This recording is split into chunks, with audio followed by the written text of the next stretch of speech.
This is Britain in the 1890s, when a thrilling new invention, the motion picture camera, first captures a nation on film. We're seeing this era more or less as the people who lived in it saw it. People were absolutely riveted by moving pictures. Now the Victorian Empire is transformed for the first time into glorious colour. I mean, it just reminds you the Victorian world wasn't black and white. It wasn't dour. This world was vibrant. People come alive in colour because you can see the colour of their skin. These pictures show Britain at the height of empire, as its people were transforming the world. They're looking for opportunity, trying to escape the class-based nature of British society. They capture the triumphs, disasters, and the unveiling of secret desires. This at the time would have been incredibly sensual and incredibly erotic. These films reveal people filled with hopes and aspirations, as well as the enduring wealth divide, with others trapped in a land of homelessness and hunger. There are lots of economic ups and downs in Victorian Britain, so one minute a trade can be booming and the next it can be in trouble. And they record the much-loved entertainers whose talents brought light relief into the lives of millions. It is incredible that this footage has lasted and that we can look in a world that has all but disappeared. This is Victorian Britain on film.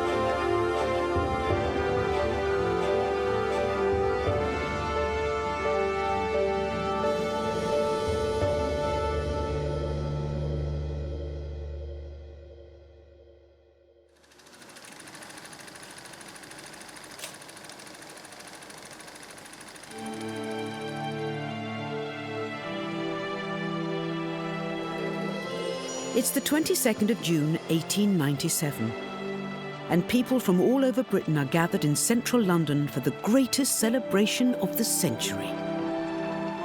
For the first time, filmmakers could capture moving images of a revered but reclusive sovereign as she marked her 60 years on the throne.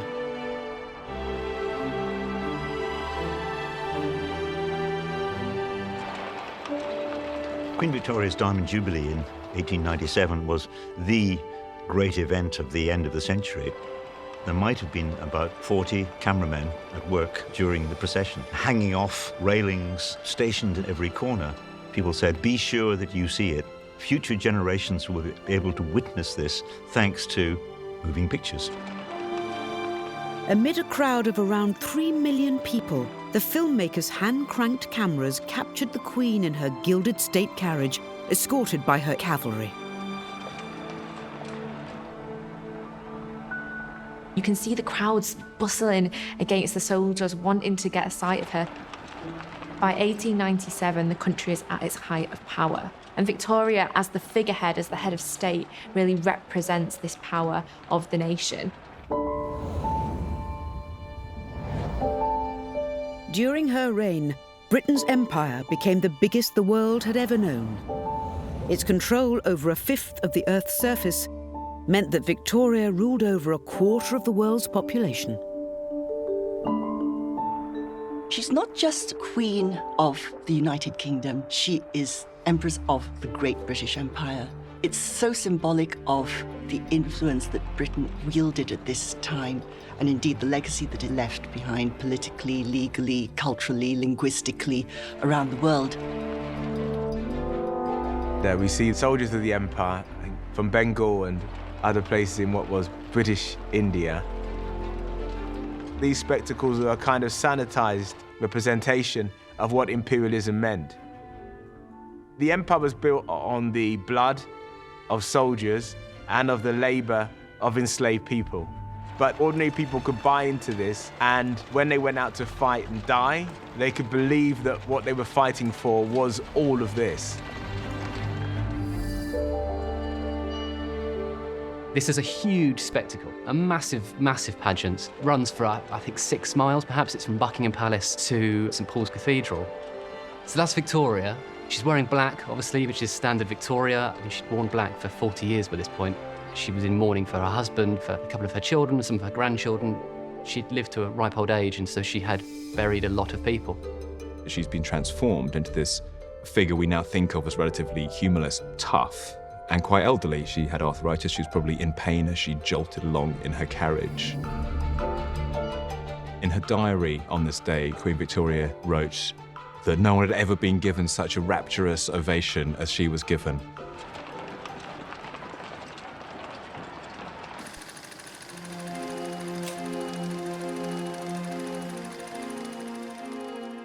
Almost a year to the day after Queen Victoria's Jubilee, huge crowds gathered again in London to toast another grand display of Britain's imperial prestige and power.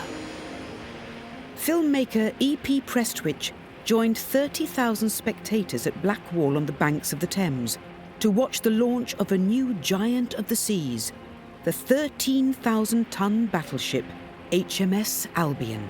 The crowd was excited and expectant, but that mood was about to change.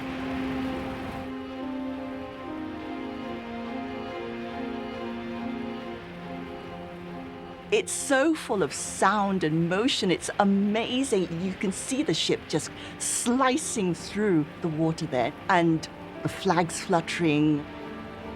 This would have marked the epitome of British naval prowess. The Royal Navy was the fundamental institution that maintained the empire. A British empire, immense in size and very difficult to maintain. A way to do that was with control of the seas. You lose sea power, you lose the empire. As a state-of-the-art steam-powered battleship, the Albion was a source of great pride for the Royal Navy and the shipbuilders who made her. Launch days were moments of excitement and anxiety for everyone involved. Quite a dramatic time launching a ship. Of course, they don't put the engines and everything in till later on when they're fitting out. But it's always useful to see when they launch that they will in fact float and that you've done the right calculations. Another camera recording events that day belonged to 28-year-old Robert Paul, a man who'd become one of Britain's most talented and prolific filmmakers. He'd hired a motorboat to get closer to the action. We have this film in this form because Paul may have been one of the only early cinematographers to actually have an electric camera. All seems well as the Albion slides down the slipway, but soon a miscalculation does reveal itself, one with deadly consequences. The people launching it have not really quite taken account of the wave that's going to be created, and the scaffolding, which supported a huge crowd of onlookers, was swept away into the water by a great tidal wave.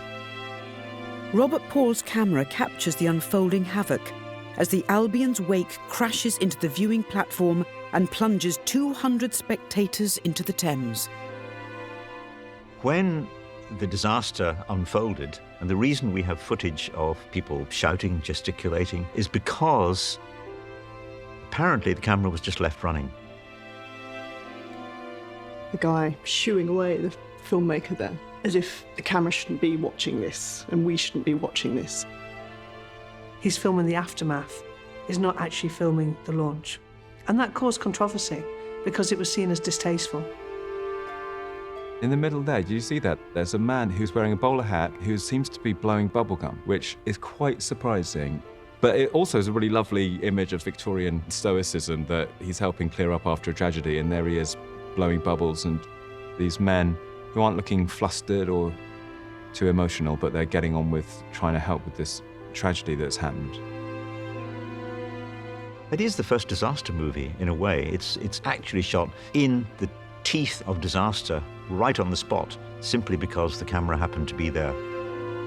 The Navy's celebration for this great addition to its all-powerful fleet turned instead to horror as 34 men, women and children drowned that day. The Albion disaster remains one of the worst ever tragedies on the Thames. Despite the dangers afflicting the shipbuilding industry, the Victorians built vessels that gave Britain pride and joy. Their cameras captured Britain's boarding luxury liners and observed hijinks, on the high seas. It's clear there's no women taking part. I don't think anybody with a big dress would have fitted through these hoops. But they're on the sidelines cheering them on.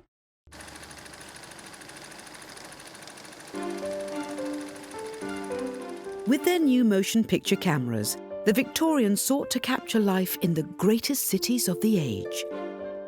Blackburn-based film producers Mitchell and Kenyon observed the powerhouse of England, the North. They were drawn to the metropolis on the Mersey that linked the manufacturing industries of Lancashire and Yorkshire to the Empire and beyond. This is the great port city of Liverpool, which is very dear to me because I grew up in Liverpool as a little girl. Liverpool was a very prosperous city by now. It had made a lot of money, serious money, from the slave trade going back to the 1700s.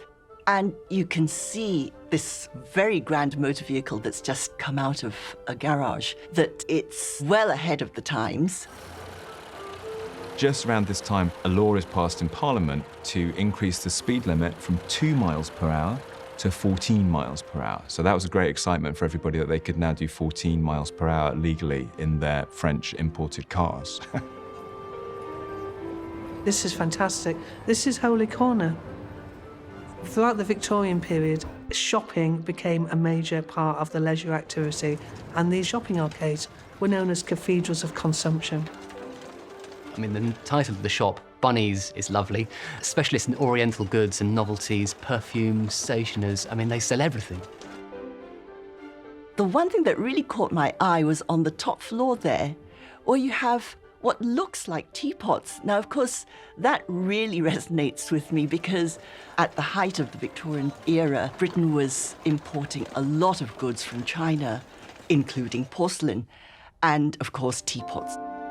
This is a hat shop. Hats incredibly important for Victorians to signal their status. So it's great to see here, you know, the reds and the blues and the greens, and these are quite lively colours that people are wearing. It's very easy to assume Victorians were rather drab and colourless in all sorts of ways. But here we can see, you know, they had a strong sense of fashion and of colour, and they like to look good. Even the dog there, look, has got a coat on. So if you thought that coats for pets was a silly modern invention, there we go. There's a pug wearing a nice woolen coat. The three women that you can see here, hats that they're wearing are absolutely magnificent. The ermine that they're wearing, they're dressed in absolutely stunning clothes.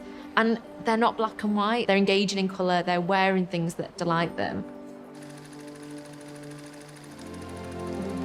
Textiles were a vital commodity in the story of Victoria's empire. Raw cotton from America, India and Egypt was the biggest import into Liverpool's docks, much of it sent on for processing in Lancashire's mills. At its peak, an astonishing 40% of the world's cargo passed through the port of Liverpool, through entry points like this one, Alexandra Dock, which opened in 1880. These dock workers would probably have been loading and unloading from the great ships that would come from far and wide. They were part of this very important economic cog in a big economic wheel without realizing it, I think. And there's a boy there who's clearly trying to sell newspapers without a huge amount of success. 1890s is the beginning of sort of modern tabloid newspaper journalism. The Daily Mail is founded in the 1890s. A few generations before this, there's no way that working men would have either been able to read or been able to afford to buy a newspaper. As Britain's leading gateway to the Americas, Liverpool also established itself as the main point of departure for some of Britain's biggest transatlantic cruise liners. Each year, companies like Cunard and the White Star Line would transport hundreds of thousands of British travellers, many of them migrants planning to start new lives in the US. This is one of my favourite films from the period, the Cunard Lucania going on its voyage to America. When it actually was launched in 1893, it was the fastest ship in the Cunard line and broke the record, the Transatlantic crossing, which is the Blue Ribbon record, which became a massive source of competition between the German and the British shipmakers. At the beginning of the 1800s, to get to America would take about 6 weeks, maybe 7 weeks if you're unlucky with bad winds. By this point, in the 1890s, you get to America in 6 days. And that is an incredible transformation in terms of speed. Huge trunks.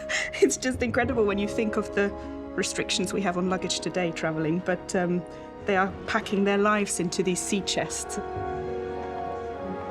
It's almost a little microcosm of society on land in that you have a very clear class distinction and therefore a very different experience of what your journey at sea would be like. This is a story of mobility for the rich and the poor. So you take a liner like this, you might think, oh, it's very grand, this is the rich, travelling in style across the Atlantic, but it's just crammed full of third-class passengers. These people are trying to escape poverty. They're looking for opportunity. You don't often think of the white English population as an immigrant population, but in fact, that's how America, to a greater extent, became America, because of migration from this country. For many, emotions swelled at the moment of departure. Excitement, but also fear for the adventure that lay ahead. It probably started off with great elation, their friends waving them off, but then as they crossed the harbour bar, they might have felt just a little twinge there as it first went. All seas have got their own characteristics, but the North Atlantic, very heavy swell.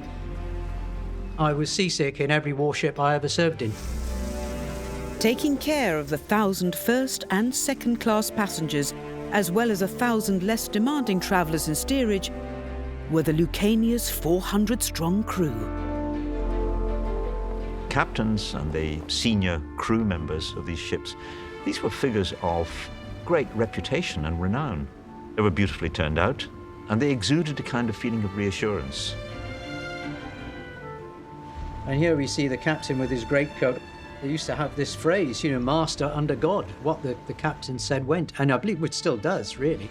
Someone has to take charge of the whole situation. There was probably immense trust in them, and there were very competent seamen in those days. The crew, of course, more interested in the camera than they are in scrubbing the decks. And this one has escaped from the kitchen for a little while just to show off the ship's cat. And of course, all the maids who would have had to service the cabins. Looking very prim and proper here. These women are dressed as maids, but their official title is stewardess. It was one of the only jobs that women could work at sea, and their role really was to look after the ladies in first and second class, from helping them dress in the morning, tidy up after them, mend one of their dresses, help them find some form of entertainment on board. The Lucania belonged to the illustrious tradition of steamship building that had made Britain the envy of the world. That heritage owed much to the engineering genius Isambard Kingdom Brunel. In 1843, he created the SS Great Britain, at the time the biggest ship in the world. The Great Britain was the very first iron-hulled, screw-propelled steamship to ever go to sea. Because she was built in the middle of the 19th century, steam technology was just not advanced enough yet to fully rely on it, so steamships still carried sails, just in case the engine failed or you ran out of coal. Whereas later steamships at the very end of the 19th century, like the Lucania, the technology was there, it had developed at incredible speed, so sails were a thing of the past. My third great-grandfather, a chap called Thomas Trevor, was a ship's steward, and he had served in a steward in this ship, the SS Great Britain. He was paid £3.15 for his 6 weeks or thereabouts voyage, which was roughly about £550 in today's money.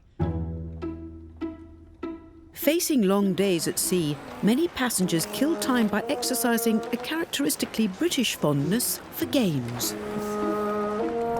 This is a wonderful film. I just love the fact that people are trying to squeeze through a life belt. They're not all young by any means. They're being watched by an enthusiastic group of spectators because being on a ship for a long voyage was basically very dull. It's clear there's no women taking part. I don't think anybody with a big dress would have fitted through these hoops. But they're on the sidelines cheering them on. The great Victorian steamships serviced almost every corner of the British Empire. One of the most intrepid of all the Victorian filmmakers, Joseph Rosenthal, recorded this scene from a steamship in what was then a small colonial backwater, the tiny island of Singapore. A lot of these young men used to dive for fish, but here they're diving for coins thrown by passengers, possibly even by the filmmaker himself. You are watching boys in Singapore through the eyes of a Western observer, looking down, in both senses, looking down on these native Singaporean boys and filming them as a sort of exotic spectacle. Would they have been perceived as being of a lesser class or a lesser civilization because they're not clothed fully as the Victorians were? It emphasizes the alienation and the exoticism and this gap between us and them. Films that recorded such scenes of life in the Empire fascinated people back home. Filmmakers also profited from so-called exotic performances staged in Britain by filming dance spectaculars like this one at London's Crystal Palace in 1898. Increasingly, moving pictures would soon showcase the greatest stars of the day and feature worldwide celebrities like sharpshooting Annie Oakley. I think she could shoot like a cigarette out of someone's mouth, you know, that kind of level of skill. I mean, terrifying. And some films would even kiss goodbye to long-standing Victorian taboos. This was, I suppose, Victorian porn.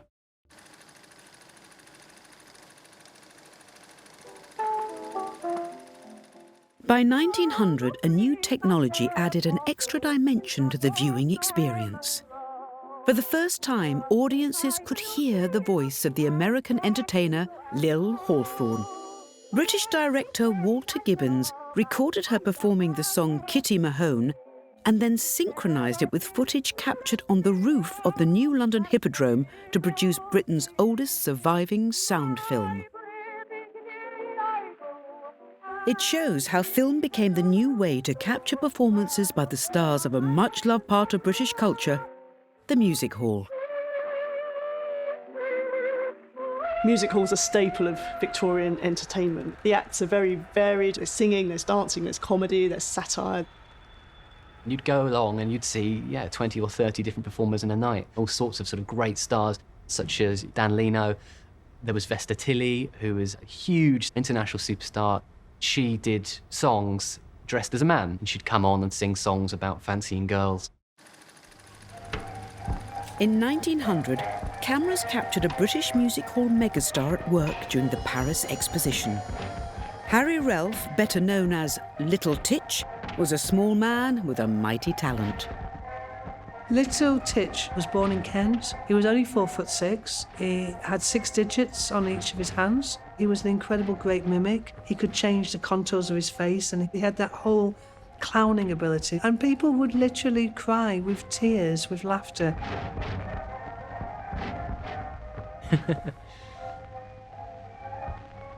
This is his most famous act, called the Big Boot Dance. He's putting on shoes which are about 28 inches in length. And he then proceeds to do some very funny sort of walking around, leaning, bending, up on the tiptoes there, which it takes incredible control to do that. It was what they used to call leg mania. They used to call it, which was he did lots of stuff with his legs. Well, this is it. It's where he just leans forward and puts the hat on without touching it. Look, brilliant. And he was much more original than just that routine. He was a good actor. He played all sorts of characters in his songs. This is my favourite. He wasn't actually called Little Titch because titch was a common word for being small. It's the other way around. We talk about people being titchy because of him. He was so incredibly popular. It is the power of personality which always wins, All the great performers had that rapport with an audience. Roy Hudd has been in show business for over 60 years. He was inspired to tread the boards by his grandmother Alice, who taught him songs from the golden age of Victorian music hall. But he soon turned his hand to comedy, the discipline that made his name.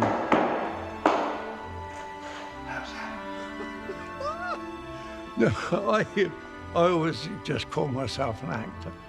But I played comedy all the time, of course, you know. You've got a face like mine, you haven't got much more of a chance of playing Romeo, have you? Yeah.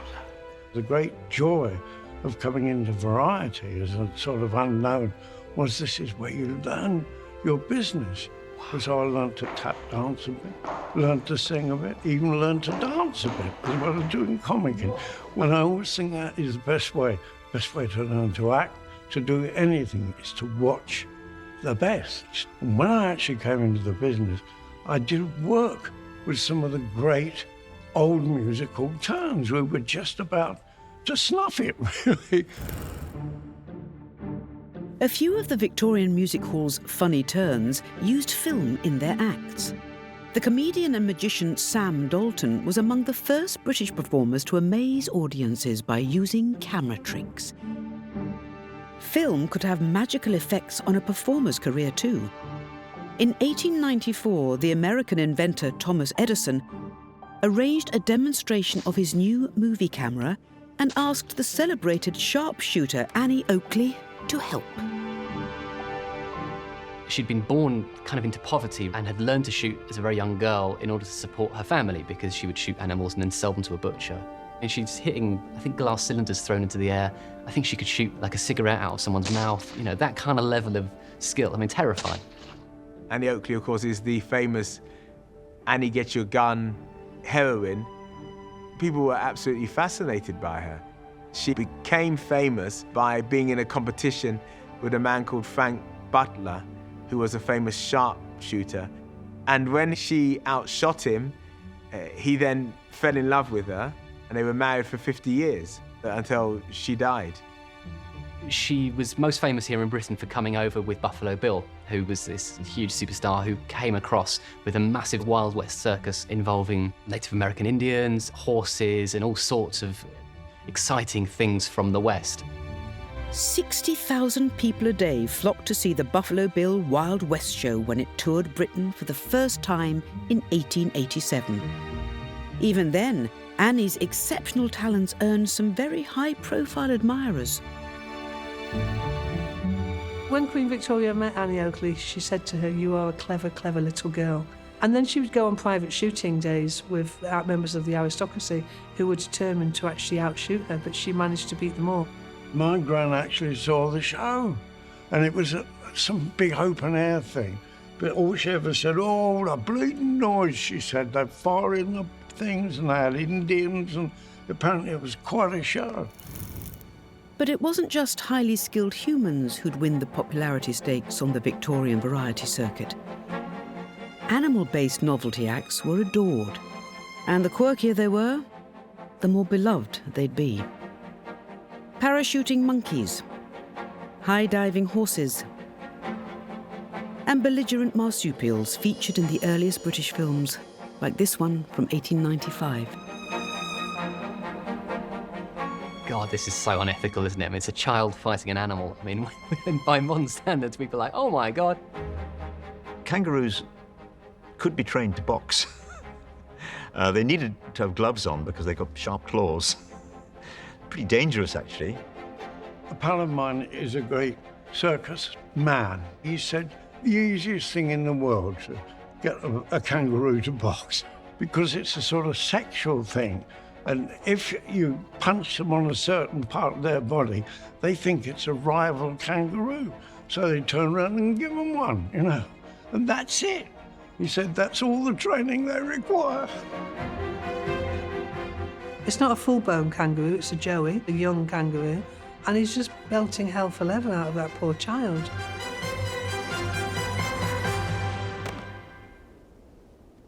What's interesting about it, I suppose, is that on the first look, you can go, okay, well, it's a kangaroo fighting a human, that's just a funny thing. But there is also slightly underpinning it an understanding of the animal kingdom and the human world being more closely linked than we would have thought. By the 1890s, if Darwin's theory of evolution has been widely accepted.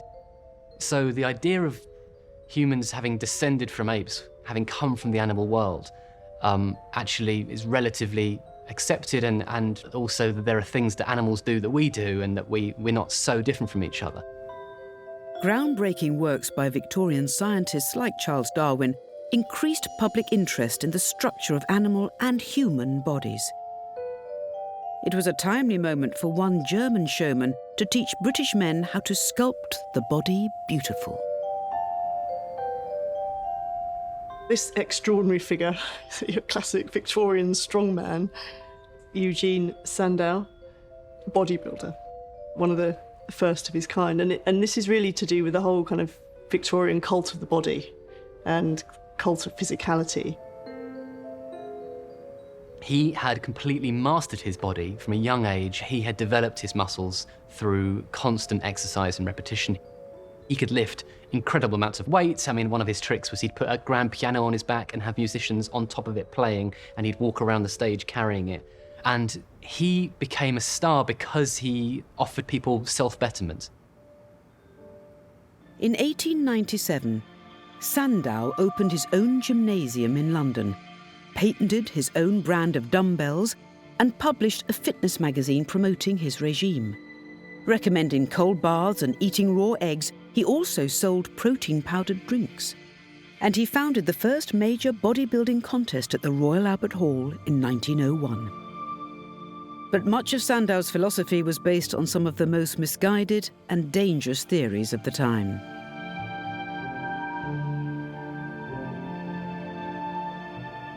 He was a eugenicist. His name was Eugen, clues in the name. He argued the white race was superior, that he could make Britain stronger and healthier and more virile and more macho and better soldiers. It's about fitness, not just being physically fit, but being also racially fit and ethnically fit as well. And it connects with the eugenic movement of the time. So although it's about health and strength and vigour and physique, it's also about contrasting that with more inferior bodies. So there's a sinister side to this too, I'd say. While Victorian men were allowed to show some skin in public, ladies were expected to remain firmly covered up. Yet some early filmmakers did persuade a few brave women to break the taboo and peel off for their cameras. In 1896, Brighton-based Esme Collins produced A Woman Undressing, which is now considered Britain's first ever erotic film. In today's standards, there's nothing sensual about this performance. It's how you can imagine her taking her clothes off to go to bed at the end of the day. But how many layers she's wearing? Everything from the corset to the underskirts. No wonder it was quite titillating to see that all being removed, because there's a lot of it to take away.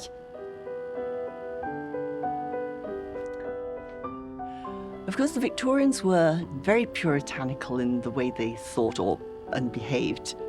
The church had a much greater role in those days. But I think when you're repressed in such a big way, you have to give vent to your desires. So this was, I suppose, Victorian. This lady undressing would not have been shown at the music hall. It would probably have been shown at what was called a smoker, because you could smoke. It was a kind of euphemism for a male-only entertainment. The idea, of course, is that this is sort of voyeurism, that we are peeking into her private boudoir. I like the fact also she only has one sock on at the end. I don't know if that's super sexy, you know, just one ankle out. You don't want to overload them with two ankles, too much. These films, to me, highlight one of the biggest misconceptions of the Victorian era. We've always been taught the Victorians have this very stiff upper lip, that showing the ankle isn't absolutely abominable. But actually, it's the Victorians who first really define what sexuality is. They study it, they find it really intriguing.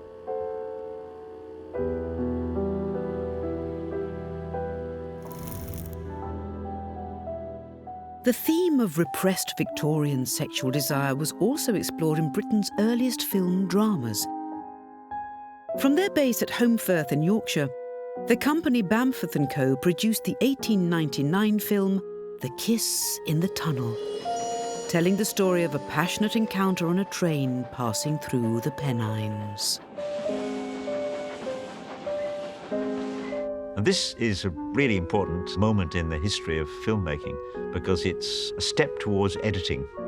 Train enters tunnel, cut to interior of the carriage with a couple kissing, fondling, and then train leaving. So we've got a complete kind of dramatic situation. This is what people can get up to in the dark, in the tunnel. Of course, this has now become a classic, hasn't it? The train going into the tunnel. What would happen in the dark of the tunnel? That's actually quite shocking. I don't think you would see many images of kissing on screen at that point. This film I find incredible because it, to me, encapsulates all the newness of the Victorian era. You can see the woman sort of being quite shy at first. She's covering her face with the newspaper. She's acting demure. And then this moment, this kiss. This at the time would have been incredibly sensual and incredibly erotic. What you actually get is one of the first kisses on screen in the United Kingdom. Thought it was going to be one of those classic kind of kisses, but actually they are really going for it. That's a Yorkshire lad and lass from Holmfirth having their bit of stardom on the big screen. Attitudes to sex were changing, and across Victorian Britain, so was almost everything else. Filmmakers reflected the nation's anxieties about rising crime. The Victorians had, of course, an enormous fear of crime. They're both fascinated by it and they're terrified of it. And the menace hidden in grime. The reason I think the Victorians are obsessed with hygiene, cleanliness, is because the alternative is infectious disease and early death. And while soap makers were cleaning up, the dirty world of Victorian advertising still saw things in black and white.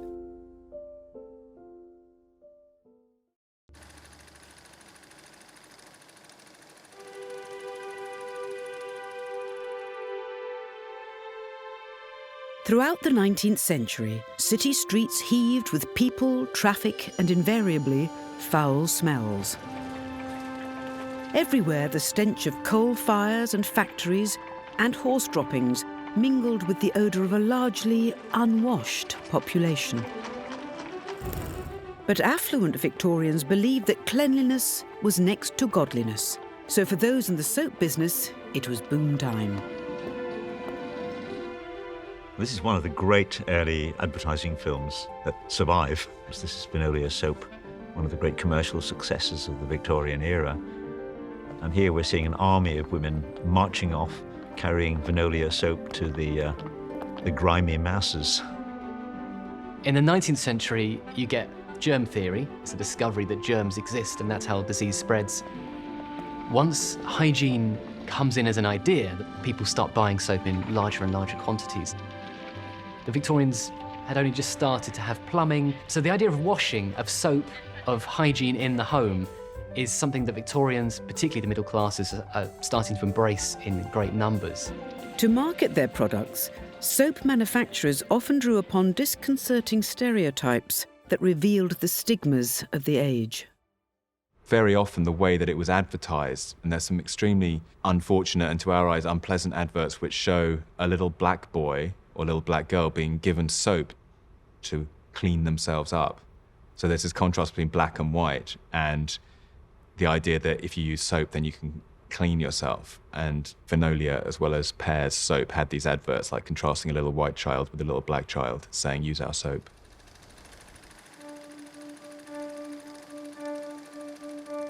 For Britain's middle class, life was on the up.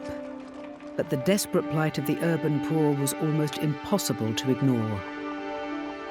Among the charities and philanthropists helping those in need was Nottingham-born Methodist preacher and founder of the Salvation Army, William Booth.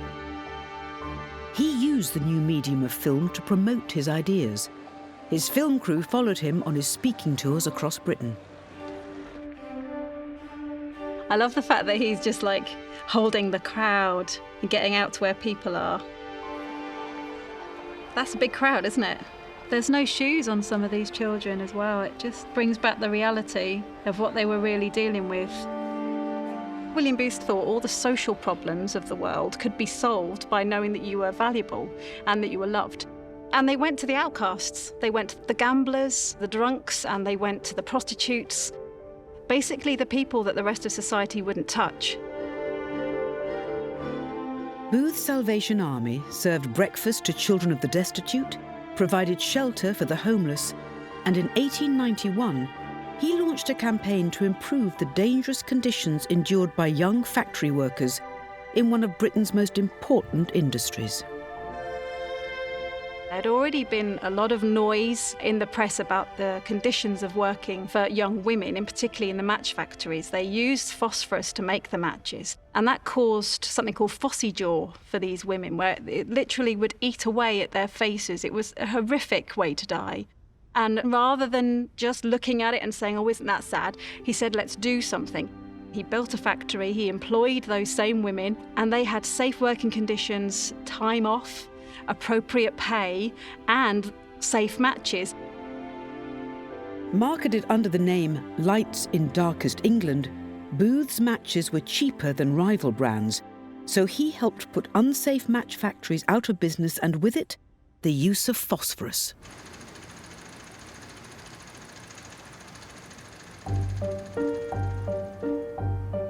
Victorian street life was a great source of inspiration for storytellers, and nothing stirred the public more than crime. Notorious criminals dominated news headlines and fascinated best-selling novelists, like Arthur Conan Doyle. Early filmmakers also realized that crime really could pay. In 1895, American-born inventor and director Burt Akers produced Arrest of a Pickpocket, a work that's now considered to be Britain's first ever film drama. This is extraordinary, this footage. I mean, look, two men wrestling him to the ground. Early example of police brutality, perhaps. The Victorians had, of course, an enormous fear of crime. They're both fascinated by it, and they're terrified of it. The exploits of notorious felons whose crimes haunted the public imagination continued to inspire filmmakers for years after Queen Victoria passed away. In 1905, director William Hagger dramatised the astonishing crime spree of Charles Peace, the most infamous fugitive of the Victorian age. I first came upon Charles Peace when I was researching my own novel, The House of Silk, which is a Sherlock Holmes novel. And actually, Charles Peace does have a distinction of being one of the very few real people who turn up in a Sherlock Holmes novel, because he was probably the most famous criminal of his time. The story of Charlie Peace is this incredible double life he led. By day, he was a prosperous businessman who played the violin. By night, he was a notorious cat burglar. Every image of him looks different because he was a master of disguise. He was like the world gurning champion. He could twist his face. He actually looks quite a repulsive individual, but apparently he was irresistible to women. Made in 1905, when Charles Peace was still a household name, the film depicts him entertaining his neighbours, Mr. and Mrs. Dyson. But soon, passions are inflamed after he expresses his love for the lady. Oh, he's found him with his wife, not happy about that at all. An altercation starts. Oh, he's threatening revenge, and here it comes.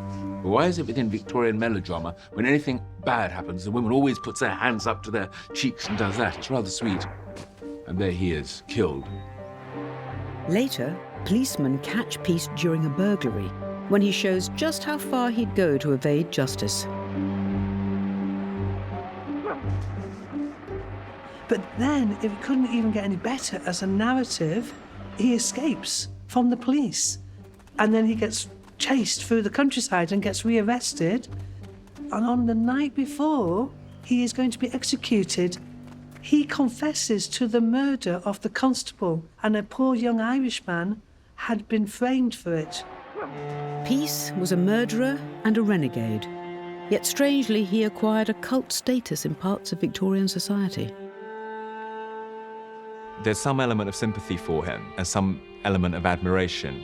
He was injured as a young man in an industrial accident and then turned to a life of crime and sort of outwitted the police. Ultimately, people didn't approve of criminals who murdered policemen, and so people were also pleased to see him get his comeuppance. This film of Charles Peace ends with the fate he faced in real life, an appointment with the hangman at Armley Jail in Leeds in 1879. I can't believe that we just saw the man drop into the scaffold. Would they even allow us to show that these days? I mean, drop into the trapdoor from the scaffold. Extraordinary. And I can imagine, gosh, how the Victorians would have enjoyed watching this. For years after his death, the legend of Charles Peace lingered on. I just cannot believe the media obsession with Charlie Peace. There was a huge tableau in Madame Tussauds until the 1950s. So, well before Jack the Ripper, the most famous criminal of the late Victorian period was this gentleman from Sheffield, Charlie Peace. While crime continued to fascinate, the obsessions of Victorian filmmakers ranged from childhood play It's like a flying headbutt. to the sporting passions that put Britain leagues ahead. 100,000 people would come to watch a rugby match. If you weren't there, you didn't see it. And captured the work of a new emergency service that was setting city streets alight. Horse-drawn fire engines turning out were one of the spectacles that animated the Victorian street. They really brought it to life.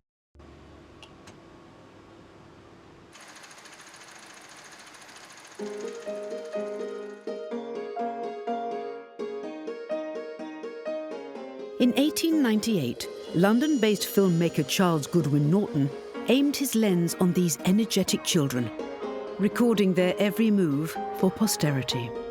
Street entertainment was a great feature of Victorian life. And here we've got a little troupe of dancers who are very well rehearsed.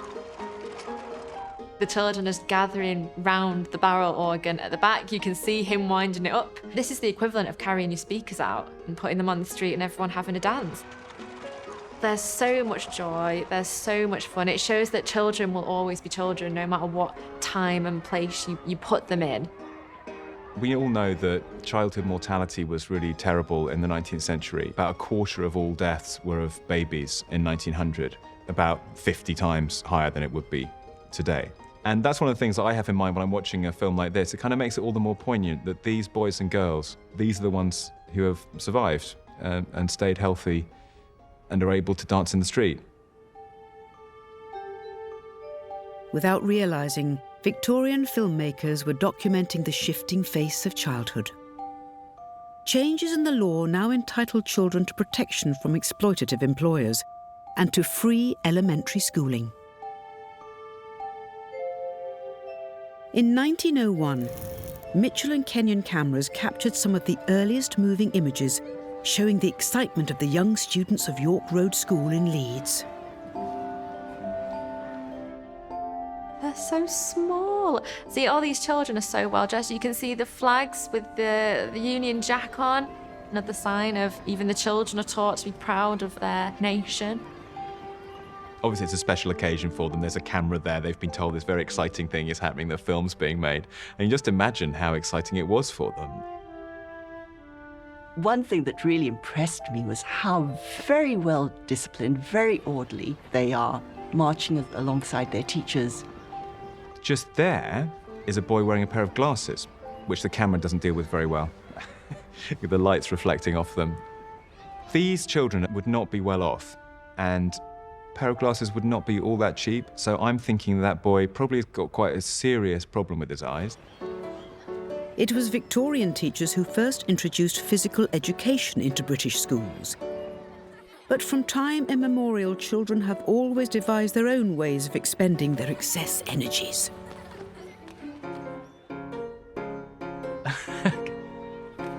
This is a very complicated game of leapfrog. I've never seen anything quite so developed. Wow, hang on. It's like a flying headbutt. This is kids being kids, but it's really fun. It's like organised fun. They know what they're trying to achieve here, and they're having several goes at it, and it's not quite working. The last kid's going to jump on. There he is. Oh no, they've collapsed. All right, try again.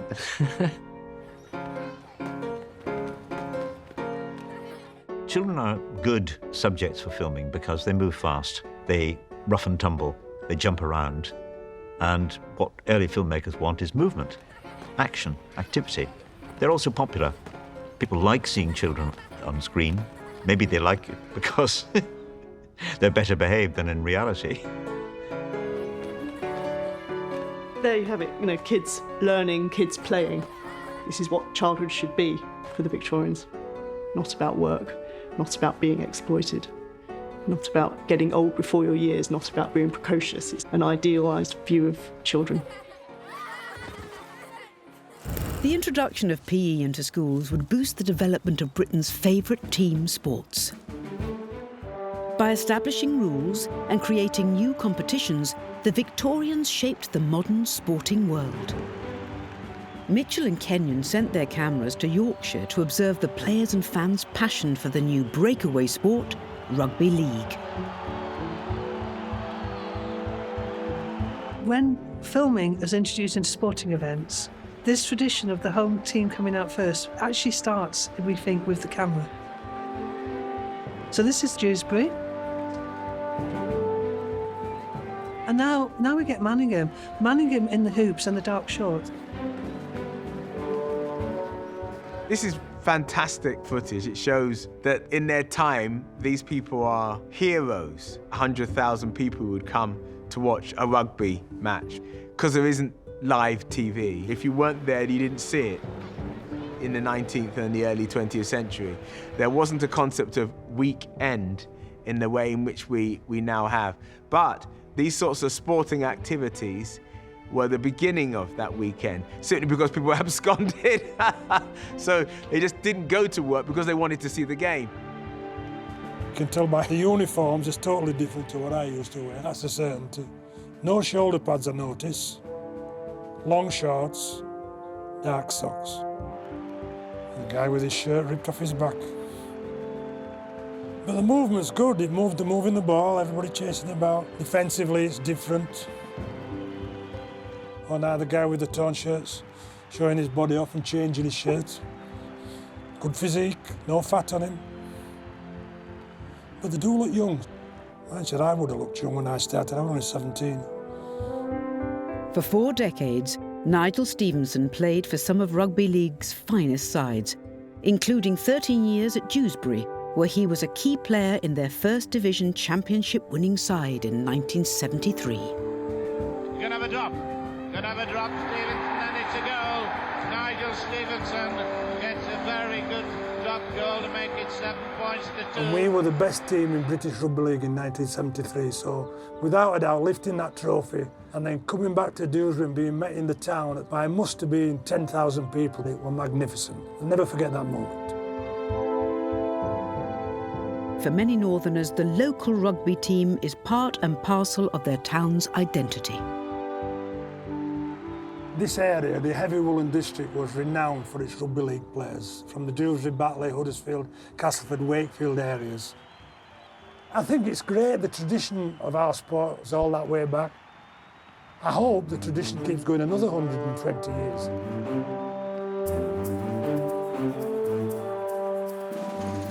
Mitchell and Kenyon specialised in films capturing local life, and across the very same town they found another great subject. Nothing was perhaps more exciting than the fast and dangerous work of the Dewsbury firefighters. As few people had telephones, the brigade was alerted to fires by the ringing of the town hall bell.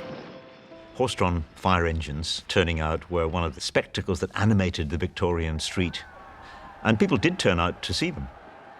You can tell it's cold. People have put on their best clothes. You can see the wonderful hats and scarves. It's worth remembering that fires were very common in Victorian times. Illumination was mostly naked flames, and of course most buildings were absolute tinder boxes. Firemen have become really popular figures in Victorian Britain.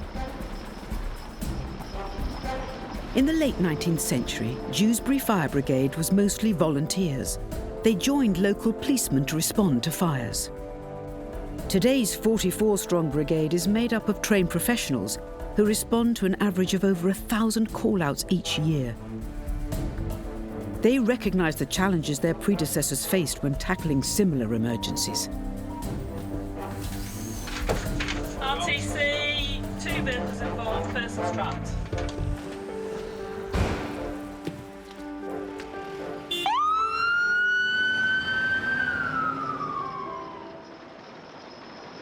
Can't imagine driving that. Love to see you driving an horse. Yeah. Just standing out, immaculate they look as well when they turn out. I don't think they've got much protection though, have they? No boots, no gloves, no leggings, no gloves. No gloves. Who's out of control there? I suppose the principles of firefighting are still the same. Put the water on, the fire goes out.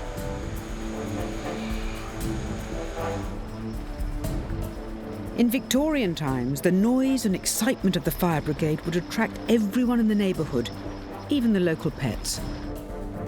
Poor dog looks like he's going to get run over in a moment. This footage is not only people's fascination with the fire brigade, but also people's fascination with the camera.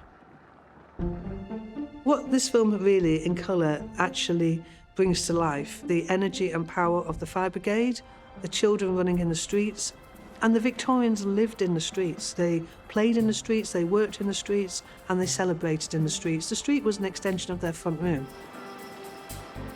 If we attend an incident nowadays, we still get a lot of people watching on. Just a different context because social media has taken over so much now.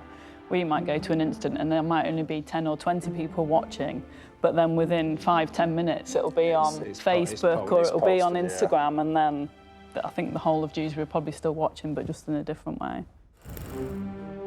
Soon, Mitchell and Kenyon would switch from filming firefighters close to home to depicting British fighters under fire, far away. There was a real public appetite to get some sense of what life was like for our soldiers out there. People knew it was tough. The Boer War showed really the vulnerability of empire. It was a wake-up call for Victorian Britain.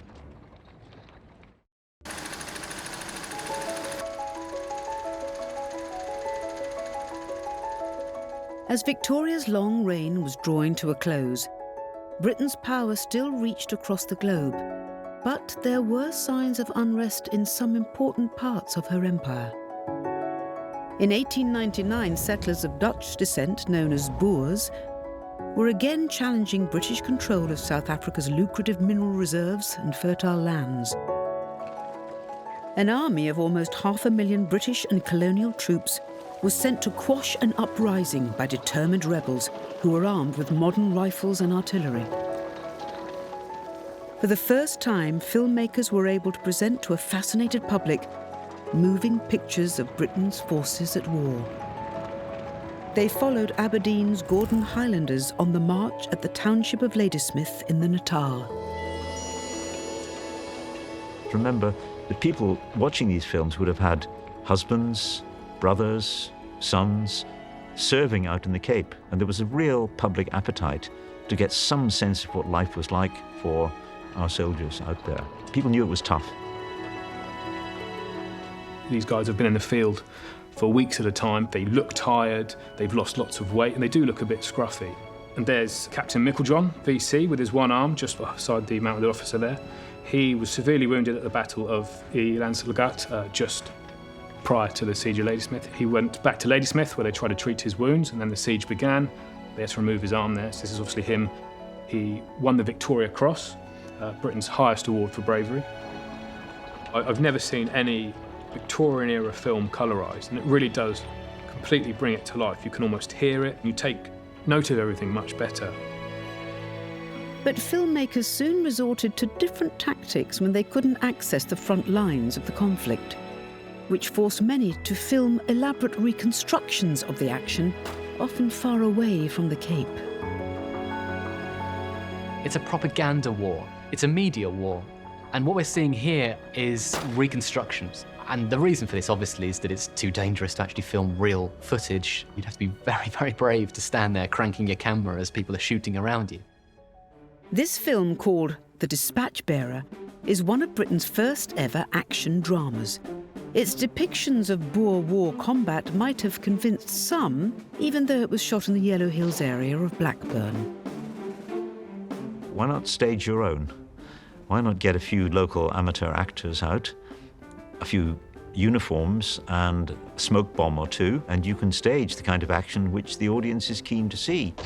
The actors are playing dead very convincingly. They've got guns in their hands and the smoke goes off when they shoot. So maybe a lot of people would have been taken in by this. They look so staged, so overly dramatic. The British soldiers do not look like British soldiers of the period. They've got sort of outdated weapons.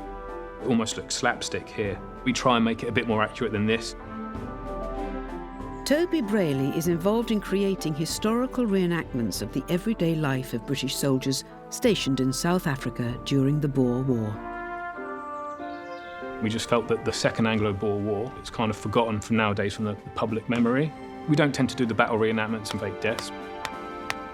We pitch tents, we all live like they do, we eat like they do. We drill and parade as they do. Lord, go, chant, slow, halt. Right it. We'll do field manoeuvres, so when they were in battle, how they would have gone to meet the enemy.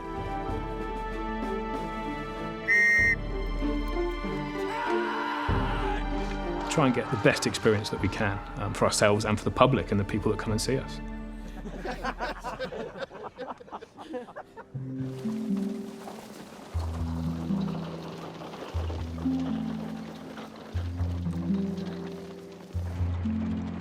Britain finally defeated the Boers in 1902. But victory came at great cost to the country's reputation.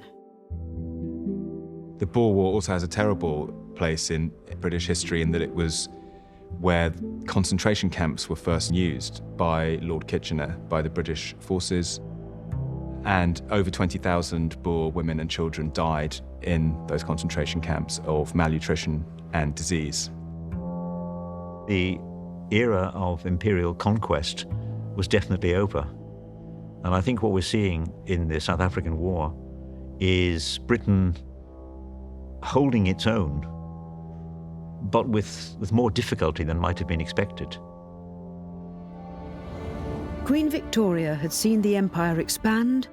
Now it would begin to contract. On New Year's Day, 1901, the Australian Commonwealth was inaugurated after Britain granted it the right to self-rule. In time, many others would follow. On the 22nd of January, Queen Victoria died, aged 81. She had reigned for 63 years and 7 months, longer than any British monarch before her.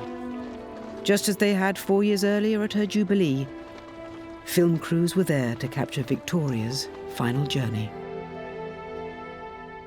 It was a massive universal mourning. It was the death of the mother of the empire. Queen Victoria was dead. All these generals and military types looking very pompous, but perhaps not wanting to realize that this is the end of it all and that they have to face reality and things are going to change. At this moment, the empire is very, very much in people's minds as a huge part of what it means to be British. And this ceremony, purple and white drapes over the coffin, the soldiers, the horses, the gun carriages, absolutely embodies that. And there we see the next King of England riding along behind his mother's coffin. You see her son, Edward VII, there in the middle. He represents something entirely different. He's going to become king and the whole country is about to change once more with the First World War. And after that, nothing will ever be the same again.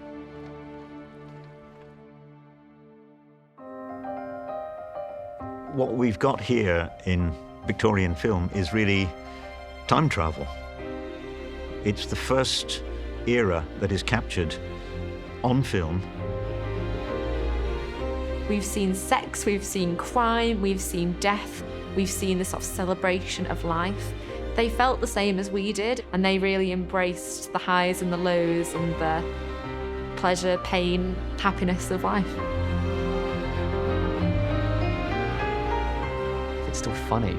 Watching little Titch running around in his big shoes, putting his hat on, still makes me chuckle. So there are things about this that connect across the decades and remind us of the sort of common humanity. To see it like that in colour is pretty breathtaking. Just adds a whole incredible emotional dimension to trying to understand these people as they look out at us, peering into the camera, quite extraordinary contraption, and we peer back at them. By making it colour, it makes it seem modern, relatable, more accessible. So it can provide context and clarity to historical moments. And the thing about colour, it just narrows the gap between us and a world that we think we've lost. It is incredible. We can sit here today and look in a world that has all but disappeared. Here it is on the screen. It gives me a sense of a timeline to which we all still belong.